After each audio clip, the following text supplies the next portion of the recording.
Hey, what is going on, everybody? How are you all doing today? I hope you all are having a wonderful and fantastic day today, and if not, hopefully you all will have a better tomorrow. So it seems that Forbes has come out with a very interesting article, and, I've talked about the shill media in the past, and how they lie to spin things for their narrative. I mean, journalists nowadays, they can't tell the truth. They try to always hide things or take things out of context and put it in the way they see fit.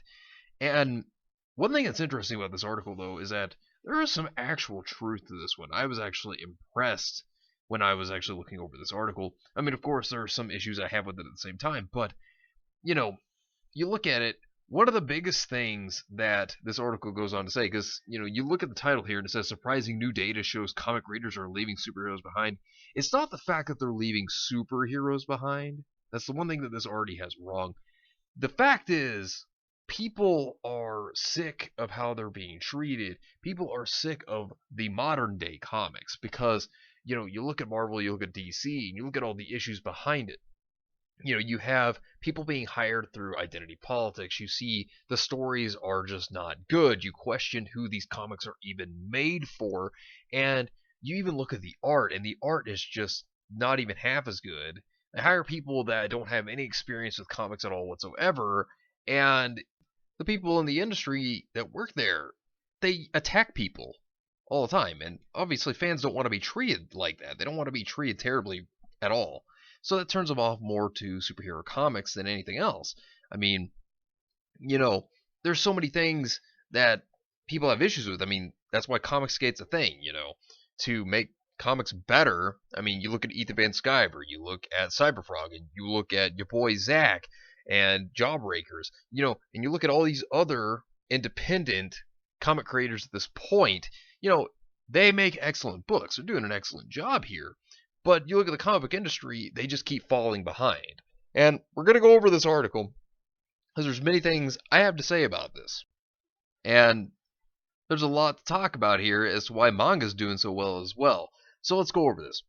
A day after New York Comic Con put an exclamation mark on the media dominance that superheroes exert over today's entertainment and pop culture, data was shared in a private industry conference indicating that a massive shift in the comics publishing industry has reached a tipping point. Oh, yeah, definitely has. For the first time that anyone can remember, superheroes are being outsold in their native medium. Now, I bet that wouldn't be an issue if, I don't know, you got writers that actually tried to make things entertaining, that actually made great stories for the superheroes and great action, instead of having to worry about identity politics and all these other things. But, I'm just saying. American comic books and graphic novels by other kinds of content, notably kid-oriented fare and Japanese or Japanese-inspired manga. Now, manga, one big reason why it is doing so well is because it has excellent stories, great conclusions, excellent art style. People love these things. People love the characters even, and that's a plus when it comes to manga. And, I'm a fan of both comics and manga. I grew up with comics and I love manga. I've been a fan of manga for several years. I mean, we're talking like decades. But it makes sense as to why people are actually going over to manga more than they are staying with superhero comics. Because things are changing so very much. But not for the better for superhero comics. Much for the worse, and it's been going on since, 2010? 2011, somewhere in that time is when it started to change and get worse for comics.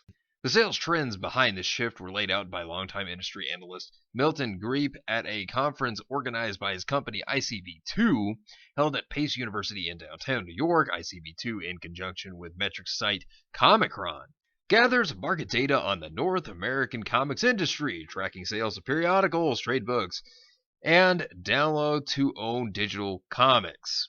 Alright, so they tend to also crunch the numbers. That's another thing. Also, they recently started getting into crowdfunding. So there's also that. Oh, and another thing we're about to get into here, I want to bring this up. There was at one point in time when comics, which I remember, you could buy them at grocery stores, you could buy them at your local gas station, things like that, and they were at one time returnable. Well, let's go into this right here. Sizing the market for comics has become a complicated process. After comic books vanished from newsstands in the early 1980s, nearly all periodical comic books were sold through a network of independently owned retail comic shops. The comics are distributed through a single firm, Diamond, in an arrangement known as the direct market. Now, see, here's a couple of problems here as well. So, whenever these comic book stores get these comics, right, whenever they are shipped out to them, they can't return it. They sit on the stands if they don't get sold, and then they don't know what to do with these comics because they can't get rid of them. See, that becomes a problem because back in the day they used to be returnable, but thing is, whenever they buy these, they can't send them back. Therefore, they can't get their money back. Therefore, they try to get rid of these comics, but when they can't and they just sit there, then they've lost out on money. Issue because, that's why a lot of comic book stores have actually closed down in the country because, well, comics aren't selling, which then comic book stores have to shut down because of it, because they're not getting sales off of it. They're not making their own money off of it, which is a problem because this inventory is not returnable. See, as I stated, issue right there. The number of copies ordered and shipped to comic stores are counted as sales, even if they do not sell through to customers at retail. Now, that's actually accurate. Because when the inventory is shipped out to these comic book stores, yeah, if the comic book stores can't sell the inventory, problem is they don't get the money. But Diamond, which is the single firm, they still get the money because it still counts as a sale because they got the inventory out there. That's how that works. Graphic novels are sold in the direct market and also to trade bookstores with consumer sales tracked through the book industry standard system Bookscan. Now owned and managed by media metrics firm, the NPD Group. Together, about 90% of comics and graphic novels in North America are sold through bookstores or comic stores, with 9% through digital services like Amazon's Kindle or the Amazon-owned Comixology, and about 1% sold on newsstands or through Kickstarter. Now, here's where I have a problem. What about Indiegogo? They don't bring up Indiegogo, but they bring up Kickstarter. That's kind of funny, isn't it? Also, considering the fact that Indiegogo has really been helpful and very successful for many individual comic book artists. As I stated before, you look at Ethan Van Sciver, you look at John Malin, you look at your boy Zach, and you look at many other comic book artists. They sold their books through crowdfunding on Indiegogo. That's how it happened, but they don't bring that up. So, that's kind of funny to me. That's a weird thing they didn't bring that up there, in which they should have, because Indiegogo counts as well. Should have been put up there. I'm just saying. Bit of an issue I did have there. ICV2 has estimated the total value of this market at $1.95 billion in the US and Canada in 2018, up modestly from 2017's $1.15 billion. Now, that's kind of funny because they also have one thing that added that up more so, though. What was it that added that up? All right, the crowdfunding. But they don't say anything about that because the crowdfunding made the difference. Just saying. Just saying. And your boy Zach brought up a very good point in his video about this, was that on the chart, how it talks about the printed and digital copies, yeah, there were some of those that were crowdfunded. He brought that up, which would also increase the revenue. So, gotta give your boy Zach a shout out there because that's true. That's a funny thing he brought up there. So, shout out to him on that one. Typical increases in the overall market are driven by the comic industry's two largest companies, Marvel, owned by Disney, and DC, a part of AT&T's Warner Media Group. Oh, we've talked about them before. Which both publish corporate-owned superhero comics almost exclusively and together account for about 80% of all comics sold through the direct market. Now, a funny thing to bring up here is the fact that there used to be a lot more genres than just superhero for DC and Marvel. I think it was back in the 70s, I want to say, that superheroes was actually really low in the percentile, believe it or not. And that's kind of impressive considering that now you would have to look at it being more like, I'd say 85 to 90% now for DC and Marvel. Marvel might actually be higher than that, in fact, for superheroes for the genre. But yeah, I mean, the superhero genre in terms of DC and Marvel back in the day, it was a lot smaller. I remember that. But for the last several years, the trade book channel has become an increasingly significant driver of revenue, gaining double-digit year-over-year increases as comic store sales have declined. Oh, greatly. They have greatly declined. ICV2 estimates that bookstore sales accounted for $465 million in 2018 compared to $510 million in the direct market.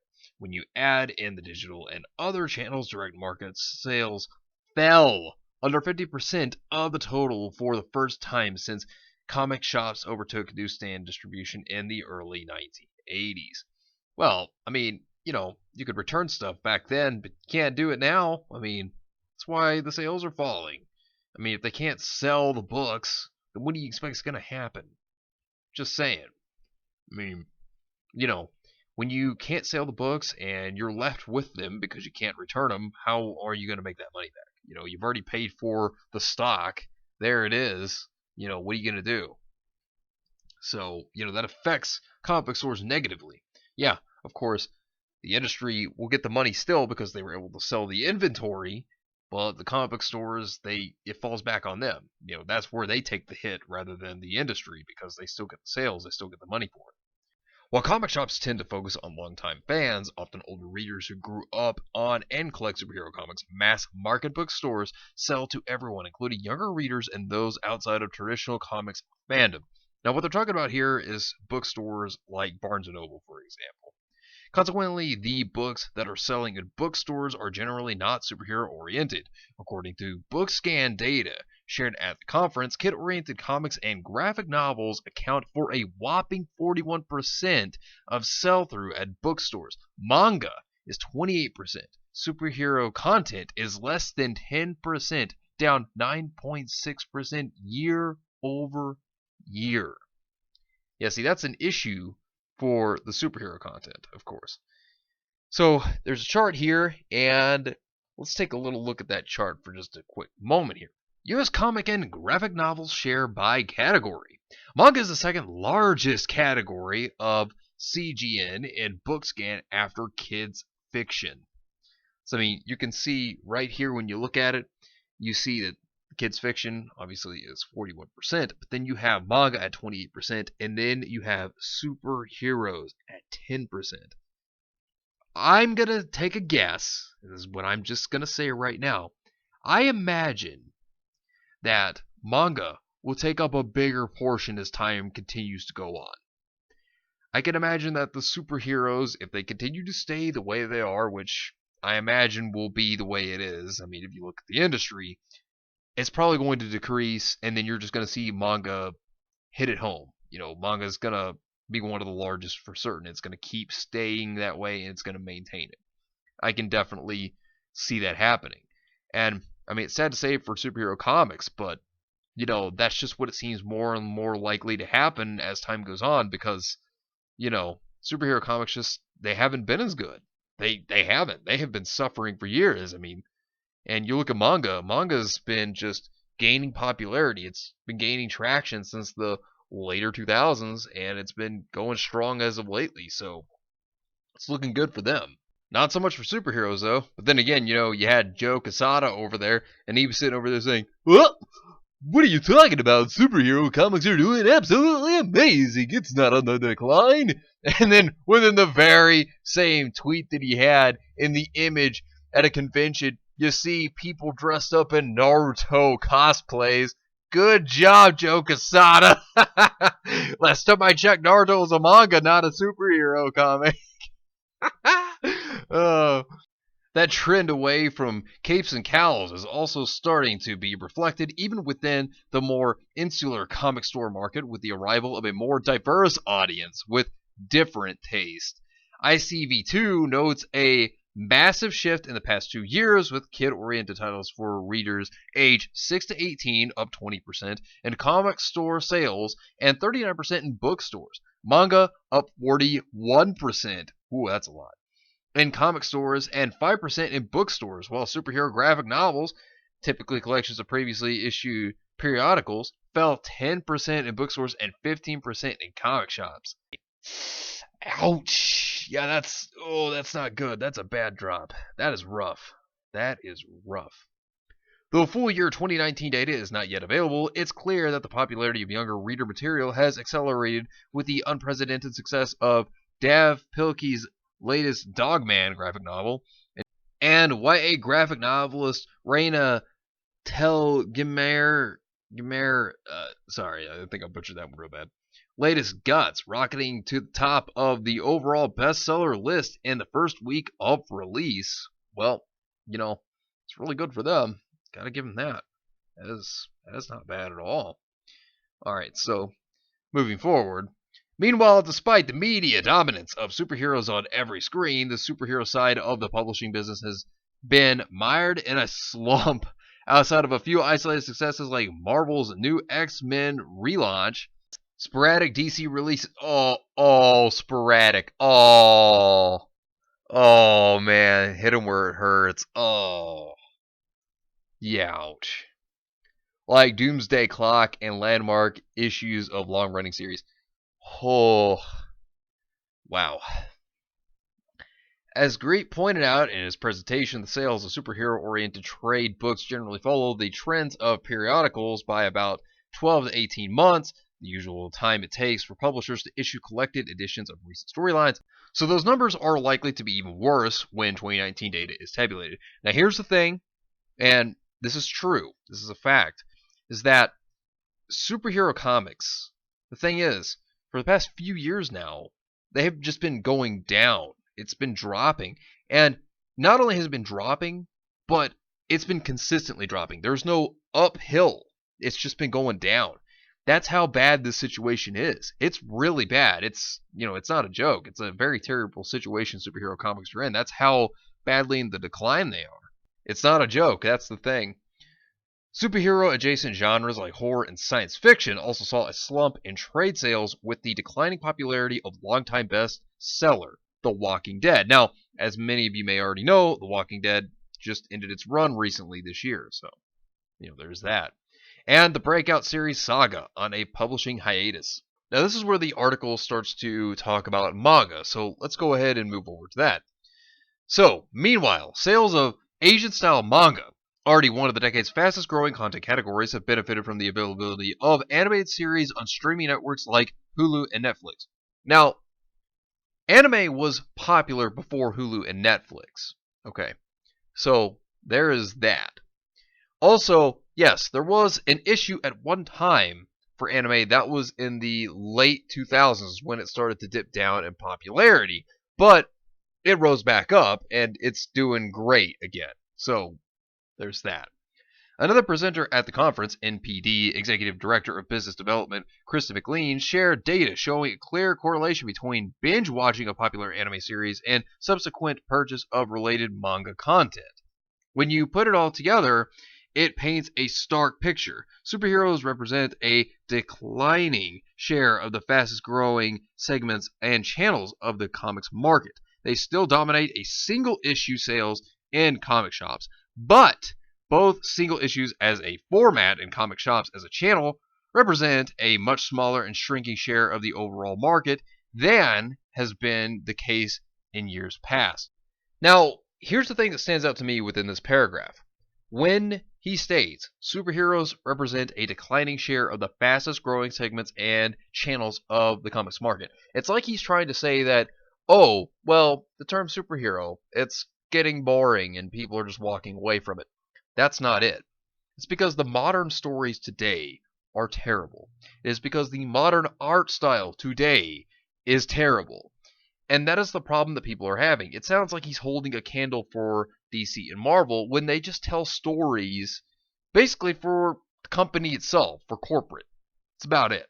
And when it comes to single issue sales, this is more in terms of the floppy covers. The floppy covers that they use for comics, that's what they mean, because manga doesn't worry about that stuff. That's not important to them at all. That's the whole point of what they mean by single issues. But still, that's not saving them. So let's move on. Disney and AT&T, corporate, are probably not losing too much sleep over this.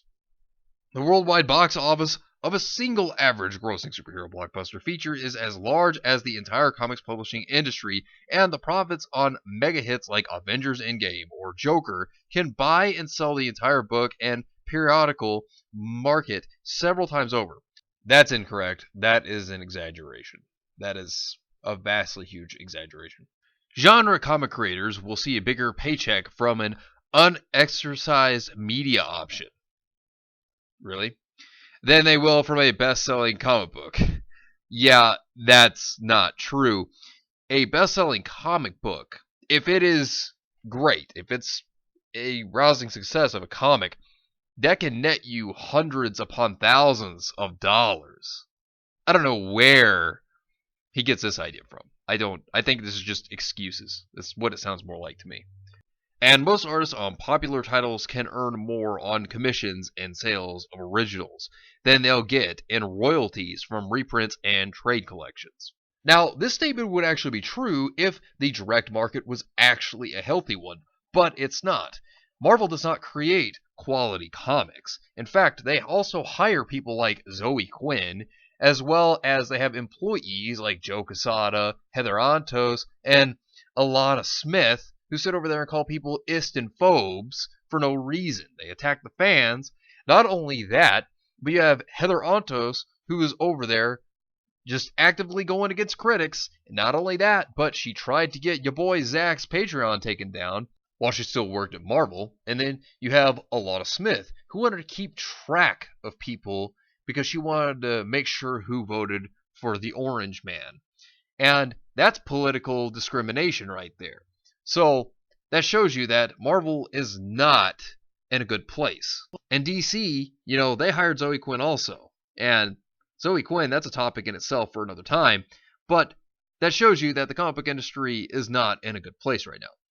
Nevertheless, superheroes have been the dominant genre in American comics since the 1960s and are still the first thing a lot of people think of when they think of comics. Now that's changing. The culmination of a decade-long market trend and a demographic shift in the audience for graphic literature. The change may not be obvious in the media culture for a while, but it's coming soon to a bookshelf near you. Now, this article, it just seems like the writer really holds a candle for Marvel and DC, but at the same time, they try to state that manga is not popular for any reason, that rather, people are just tired of superhero comics, so they're just going to other forms of literature. That's about it. We're not really stating that there's actually an issue. But, manga actually delivers what people want. Manga is delivering excellent stories, giving you great characters, giving you great development, great conclusions. So many things that Marvel and DC are not delivering, that people want to actually see instead of what they're giving out now. And that's where the issue is, and that's why manga is on the rise in popularity, because people love manga, and people love what it's giving out there, what it's got to offer, as opposed to what superhero comics are offering today. It really shows you how far the comic book industry has fallen over the years. But anyways, let me know what you think about this entire situation down below, and share the video. Let's try to spread the word and get it out there. It helps out the channel, and it's greatly appreciated. But anyways, thank you all for watching. I hope you all enjoyed, and if you did enjoy, hit the video with a like, subscribe if you want to see more content like this, and follow me on Discord. The link is in the description down below. But anyways, I hope you all have yourselves a wonderful and fantastic day today, and remember, if today was not a good day, tomorrow could always be better. Take care of yourselves and everyone around you, and have yourselves a good one out there, everybody.